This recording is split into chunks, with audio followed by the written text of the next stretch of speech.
পেঁয়াজ রসুন ছাড়াও যে পাবদা মাছের ঝোলটা এত সুন্দর হবে রান্না করার আগে কিন্তু ভাবিনি। দারুণ স্বাদের পাবদা মাছের রেসিপি নিয়ে আজকে তোমাদের সামনে হাজির হলাম।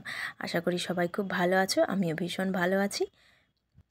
পেঁয়াজ রসুন দিয়ে তোমরা তো পাবদা মাছ বানিয়েই থাকো, তবে এভাবে একবার ঝোলটা বানিয়ে দেখবে, আশা করছি তোমাদেরও ভীষণ ভালো লাগবে। তো এই পাবদা মাছের রেসিপিটা বানানোর জন্য কী কী লাগছে চলো দেখে নিই। এখানে আমি 4 পিস পাবদা মাছ নিয়েছি, আর এখানে দেখো ধনেপাতা দিয়ে যে বড়িটা বানিয়ে রেখেছিলাম সেই বড়িটা নিয়েছি। একটা আলুকে একটু বড় সাইজ করে কেটে নিয়েছি আমি, আর লাগছে ধনেপাতা আর কয়েকটা টমেটো নিয়েছি। টমেটোটা ছোট ছোট ছিল, যাই আমি 4টে নিয়েছি, তোমাদের কাছে বড় সাইজের থাকলে তোমরা একটাও নিতে পারো। আর মশলাটায় কী কী দিয়েছি বাটার সময় আমি বলে দিচ্ছি। এখন পাবদা মাছটা ধোয়া ছিল খুব ভালো করে, তো এখন আমি লবণ আর হলুদ মেখে নিচ্ছি। যারা একদমই পেঁয়াজ রসুন পছন্দ করো না তাদের জন্য কিন্তু এই রেসিপিটা একদম পারফেক্ট। মশলার জন্য লাগছে 1 চামচ গোটা জিরে, কয়েক টুকরো আদা আর কাঁচা লঙ্কা। ঝালটা তোমাদের পছন্দ মতো নিয়ে নেবে, আর মাছের পরিমাণ অনুযায়ী মশলাটা তোমরা একটু বাড়িয়ে নেবে। খুব ভালো করে আমি শিলপাটায় বেটে নিচ্ছি, তোমরা চাইলে মিক্সিতেও বেটে নিতে পারো। এদিকে দেখো কড়াইটা খুব ভালো করে ধোঁয়া ওঠা পর্যন্ত গরম করে নিতে হবে। তারপর এখানে বেশ খানিকটা সরষের তেল আমি দিয়ে দিলাম। এবার বড়িগুলো ভেজে নেব। এই বড়ি রেসিপি কিন্তু তোমাদের সাথে আমি আগে শেয়ার করেছি, এখনও কিন্তু টাইম আছে, যারা বানাওনি বানিয়ে ফেলো। দারুণ লাগে কিন্তু ঝোলে এই বড়িটার স্বাদ যে কী অপরূপ, না খেলে কিন্তু বোঝা যাবে না। তো তেলের ওপর দিয়ে লাল লাল করে একদম আমি মুচমুচে করে ভেজে নিলাম বড়িটা। এখন একটা পাত্রে তুলে রাখছি। ভিডিওটা তোমাদের ভালো লেগে থাকলে অবশ্যই কিন্তু একটা লাইক আর বন্ধুদের সাথে শেয়ার করতে ভুলবে না। আর যারা চ্যানেলে নতুন বন্ধু, চ্যানেলটিকে অবশ্যই সাবস্ক্রাইব করে পাশে থাকা বেল আইকনটি প্রেস করে দেবে। মাছগুলো দিয়ে আমি একটু ঢাকা চাপা দিয়ে দিলাম, যাতে যেই মাছের সাইডগুলো ফাটতে থাকে ফেটে এসে গায়ে না পড়ে।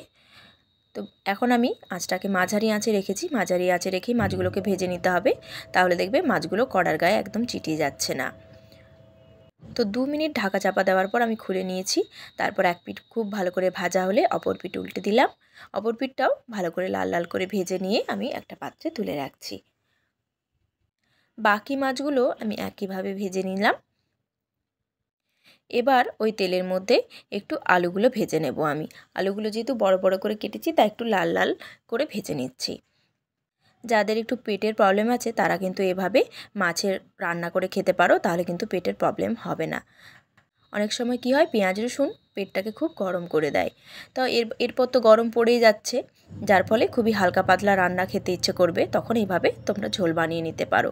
ছেলের সাথে কথা বলতে গিয়ে আলুগুলো একটু বেশিই ভেজে ফেলেছি, মাঝে মাঝে ওর বায়নাগুলোও তো শুনতে হয়। এবার দেখো আরও 1 চামচের মতো তেল আমি এখানে দিয়ে দিলাম। মাছ ভাজার সময় অনেকটা তেল টেনে নিয়েছে। 1 চামচ দিয়ে দিলাম কালো জিরে, তোমরা চাইলে 5 ফোড়নও দিতে পারো। 2টো কাঁচা লঙ্কা একটুখানি চিড়ে দিয়ে দিয়েছি, না হলে আবার ফাটতে শুরু করবে। এরপর টমেটোটাকে আমি কুচিয়ে রেখেছিলাম দিয়ে দিলাম।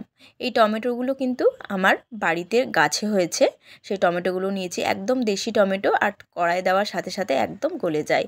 আর এত সুন্দর একটা ফ্লেভার টমেটোগুলোর, ওই জন্যই এতটা ছোট ছোট, দেখেই বুঝতে পারছো বাজারে কিন্তু এত ছোট টমেটো পাওয়াই যায় না।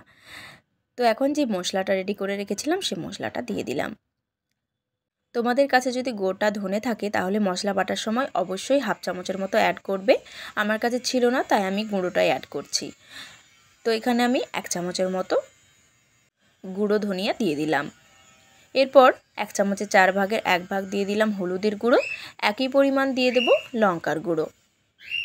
কাশ্মীরি লঙ্কার গুঁড়োটা তোমরা যদি পছন্দ না করো তাহলে কিন্তু স্কিপ করে যেতে পারো। এখন সমস্ত মশলা খুব ভালো করে ভেজে নিচ্ছি। অল্প একটু লবণও এখানে অ্যাড করে দিলাম।